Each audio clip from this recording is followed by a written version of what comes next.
What is something that is really popular right now but will be ridiculous in 5 years? Buccal fat removal. I can't believe it's popular now. Women in their 20s looking like they're in their 40s. Miley Cyrus aged 2 decades. Then they'll get a bunch of filler later to offset the fat loss. None of this will age well. I've never seen an example of it looking better after that surgery. My friend is always asking me if she should do it. This girl has an eating disorder and still thinks her cheeks look big.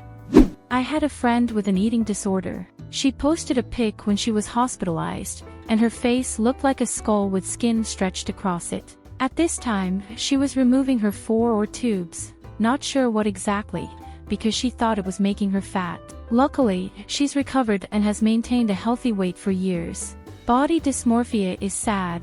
She was gorgeous and always wanted a lot of unnecessary surgeries. Your friend needs therapy, not plastic surgery. On the plus side, she's probably not eligible for surgery.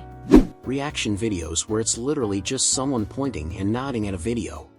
Please let this die. TikTok added the ability to just repost a video specifically so people didn't have to do this, and they still do it. It feels so disingenuous. Hopefully family vlogging. Stop using your kids as props for online clout. Real-life filter face. It's rapidly approaching uncanny valley levels of weird. Skin doesn't need to look like plastic. Filters aren't necessary either, but I'm talking about people trying to replicate that kind of smooth-faced strangeness with makeup. Drunk elephant on kids. I don't know what this means, but I upvoted it. Kids on TikTok are consuming a lot of beauty-related content that's really meant for adults. This is causing really young kids image problems, thinking that to be cool/pretty they need really expensive makeup and aggressive skincare routines. Drunk Elephant is a brand that has become extremely popular with preteens and teens, who definitely do not need it. I'm not a stingy old person arguing that kids and teenagers shouldn't get to play with makeup, but right now we have young kids thinking they need anti-aging treatments and skin peels. Far too many have ended up with chemical burns from daily use of very aggressive products that probably shouldn't be used at all, much less every day, much less by children who are far too young to be thinking about aging. Carpet fringe eyelashes. I'm curious about what all the vape shops are going to turn into a few years from now, followed by a few more years, all the pickleball courts, indoor and outdoor. I remember seeing some show/doc on Herbalife, and one guy pivoted his shop from selling MLM shakes and powders into a vape shop. One of the few in the show who were actually successful, so I imagine we'll see something like that. The doc you're referring to is betting on zero about Bill Ackman's attempt to short Herbalife stock until they go out of business for being a pyramid scheme. Would highly recommend it to anyone who wants to see how horrific MLM businesses like Herbalife are allowed to prosper. Giant ass lips. I've been hearing this for the past 5 years. Is this the trend that will look silly in the next 5 years and always will be? Just stop it already. Why are people still doing this? Who honestly believes this looks good? Who honestly wants these for themselves? Why? Andrew Tate and these Alpha Sigma male podcasts. It's self-sustaining though. It capitalizes on socially ill-adjusted, lonely guys. And by following turds like Tate, they will stay socially ill-adjusted, lonely guys, or perhaps worsen. The sad beige aesthetic. I genuinely worry about the health of all the poor little kids whose idiot mothers are spray painting their toys. It's like the lead paint thing all over again. Hopefully, the kids will be okay. Influencers. I worked in bars for years, and some of my old mates stayed in or moved into high-end restaurants, cocktail bars, etc. The kind with Michelin stars, or bars that have regular A-list celebrities and get written about in national newspapers. These are the kind of places that people visit certain cities just to go and eat/drink.